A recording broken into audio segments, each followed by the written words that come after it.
আল্লাহ রাব্বুল আলামিনকে ফেরেশতারা বললেন, আপনি কি ওই জাতির মতো বানাইবেন ইতিপূর্বে যেই জাতি বানাইছিলেন, যেই জাতি সৃষ্টি করেছেন, আপনি কি ওই জাতির মতো বানাইতে চান যারা নিজেদের ভিতরে ফিতনা ফাসাদ করেছে, নিজেদের ভিতরে রক্তপাত করেছে? আপনি কি তাদের মতো বানাইতে চান? কেন আপনি বানাইবেন অন্য জাতি? আমরাই তো আপনার ইবাদত বন্দেগী করি, আমরাই তো আপনার উপাসনা করি। ওয়া নাহনু নুসাব্বিহু বিহামদিকা ওয়া নুকদ্দিসু লাক। আমাদের কোনো খানা নেই, পিনা নেই।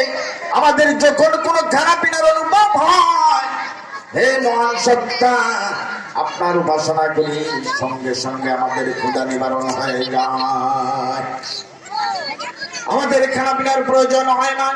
সুতরাং কেন আপনি অন্য কোন জাতি বানাইবেন? আপনার তো অন্য কোন জাতি বানানোর প্রয়োজন নাই প্রভু। আমার মহান রব্বুল আলামিন এতক্ষণ শুনলেন, এবার মহান রব্বুল আলামিন বললেন, ওয়ালা ইন্নী আ'লামু মা লা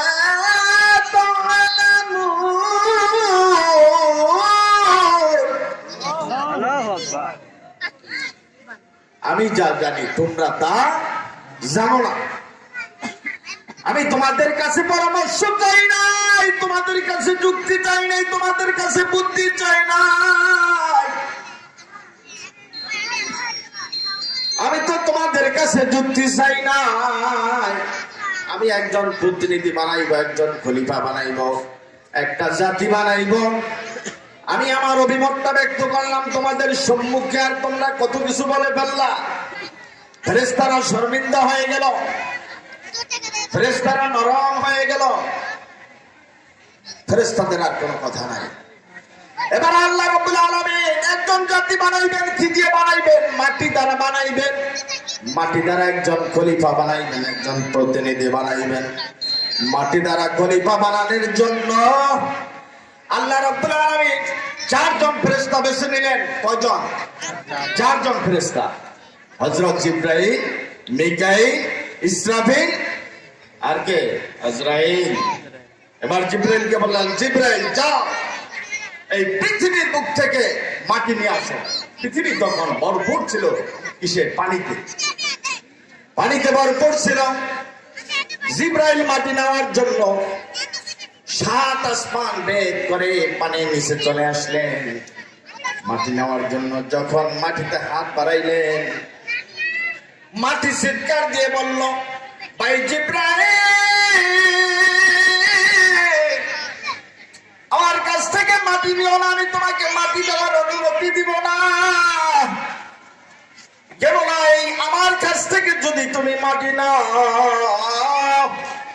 আর ওই মাটি দিয়ে যদি কোন খলিফা কোন জাতি বানায়, আর ওই জাতি যদি মহান রব্বুল আলামিনের নাফরমানি করে জিবরাইল,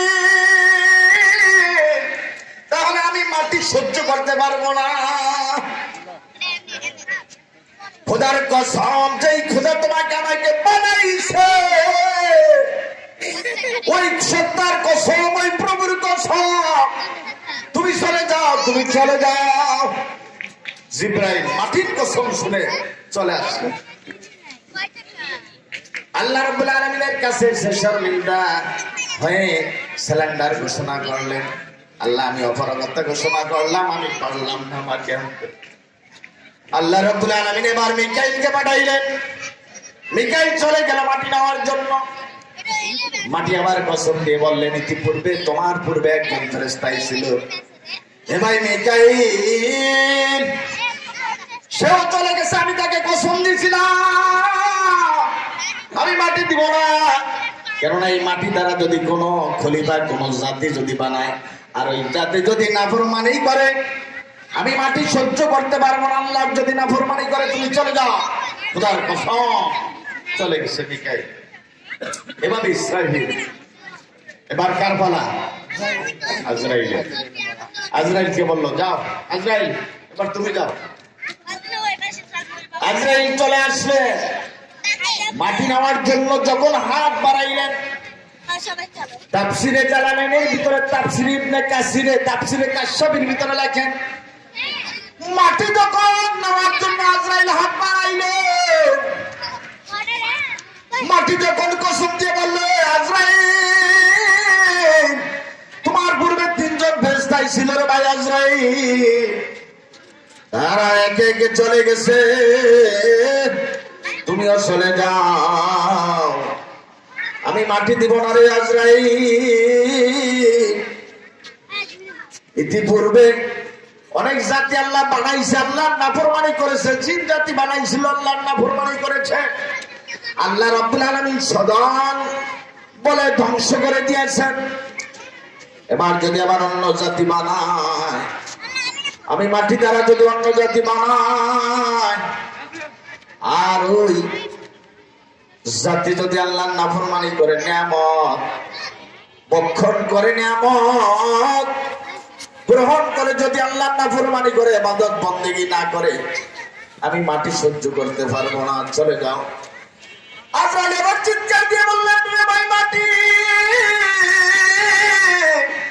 শুনে নাও, যেই খোদার তুমি কসম দিতেছো, যেই খোদার তুমি বারবার কসম দিয়ে ইতিপূর্বে 3 জন ফেরেশতা বিদায় করে দিয়েছ, ওই খোদা আমাকে পাঠাইছেন, ওই প্রভু, ওই সত্তা, ওই আল্লাহ আমাকে পাঠাইছে, তোমার আর কোন কসম গ্যারান্টেড না, ওই আল্লাহ আমাকে তোমার থেকে মাটি নেওয়ার জন্য পাঠাইছে, সুতরাং চুপ থাকো, আমার কাজ করতে দাও, প্রভুর হুকুম পালন করতে দাও। এক খামোশ দিয়ে মাটি নিয়ে গেলেন। তাফসীরে কিতাবে লেখেন, আজরাইল আলাইহিস সালামের এক মুষ্টি মাটির ভিতরে 40 মণ মাটি ছিল, বলেন সুবহানাল্লাহ।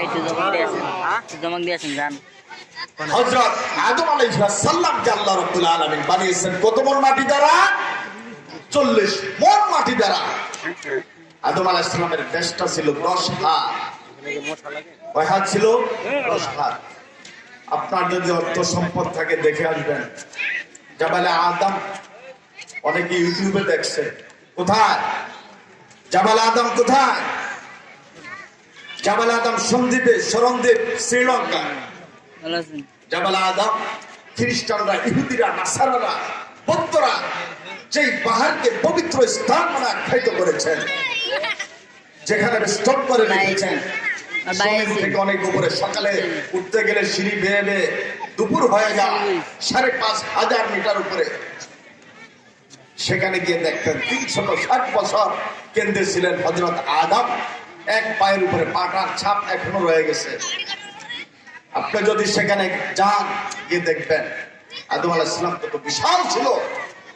আল্লাহ রাব্বুল আলামিন আদমকে কি দেহ দিয়ে বানিয়েছিলেন। বুখারী শরীফের হাদিস, 60 আজরাত, 60 গজ, 120 হাত। কথা ঠিক কিনা? তো আল্লাহ রাব্বুল আলামিন এই আদমকে বানিয়েছেন মাটি দ্বারা। কি দ্বারা? মাটি দ্বারা। এরপরে কি করছেন? এবার ফেরেশতাদেরকে ডাক দিচ্ছেন, ফেরেশতারা আসো, আসো ফেরেশতারা, তোমরা তো বলেছিলে যে আদমকে আমি বানাইতে না। এবার ফেরেশতাদেরকে সামনে আনলেন, ফেরেশতাদেরকে আনার পরে আদমকেও সামনে আনলেন, এনে পৃথিবী যা যা বানাইছে, পৃথিবীর শুরু থেকে শেষ পর্যন্ত যা বানাবে সব কিছু শিক্ষা দিয়েছেন। কাকে? আদমকে এবং ফেরেশতাদেরকে। এরপরে আদমকে সামনে রেখে ফেরেশতাদেরকে বললেন, ওয়ালা, হে ফেরেশতারা বলো, ফাকালা আনবিতুনি বিআসমাই হাউলাই ইন কুনতুম সাদিকিন। আমি যা যা বানিয়েছি, যা যা তোমাদেরকে শিক্ষা দিয়েছি, সব কিছুর নাম এক এক করে বলো। ফেরেশতারা কি বললেন?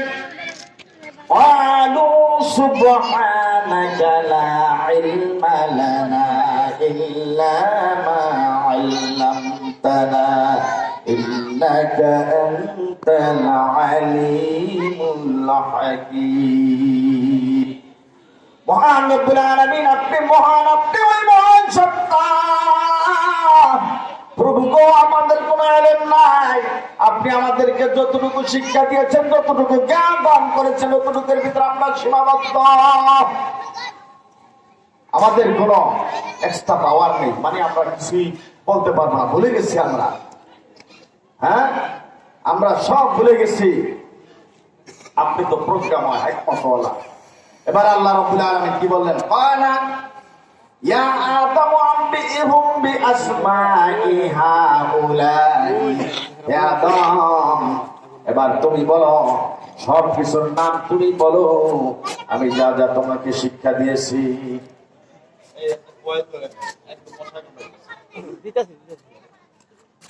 ফালাম্মা আনবাআহুম বিআসমাইহিম, আদম আলাইহিস সালাম এক এক করে সব কিছুর নাম বলে দিল।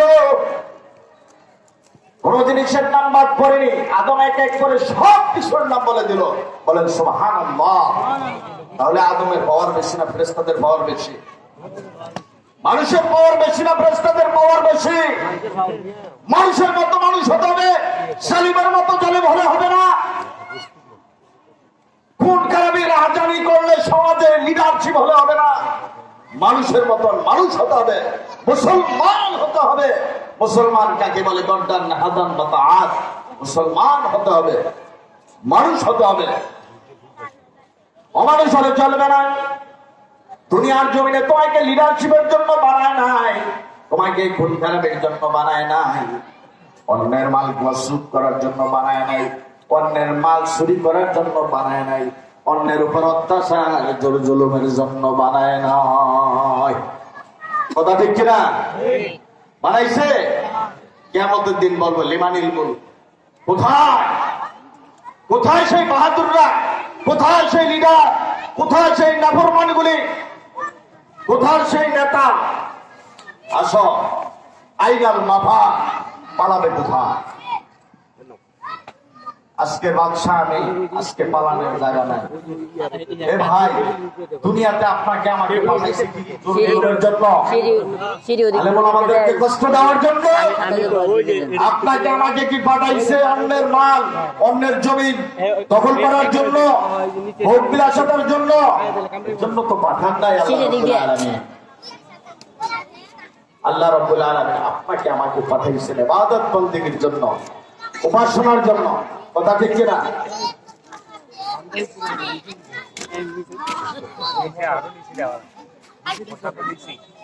আলহামদুলিল্লাহ, আল্লাহ রাব্বুল আলামিন আপনাকে আমাকে ইবাদত বন্দেগীর জন্য বানাইছেন। এর জন্য সর্বহালতে আল্লাহ রাব্বুল আলামিনের কি করতে হবে?